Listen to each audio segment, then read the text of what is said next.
Diyarbakır'ın kalbinde, surun taş sokakları arasında tarihe tanıklık eden bir han var. Hasan Paşa Hanı. Bugün kahve kokularıyla dolu bu han, bir zamanlar dünyanın en kutsal emanetlerinden birine ev sahipliği yaptı.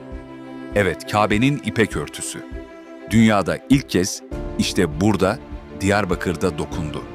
El emeğiyle, sabırla, inançla. Her bir ilmek kutsal bir niyetle işlendi. Bu taş duvarlar sadece ticaretin değil, inancın ve sanatın da merkeziydi. Belki bugün sessiz ama o günlerin izleri hala bu taşlarda yankılanıyor. Hasanpaşa Hanı sadece bir han değil, tarihin, maneviyatın ve Diyarbakır'ın kalbinde atan bir miras.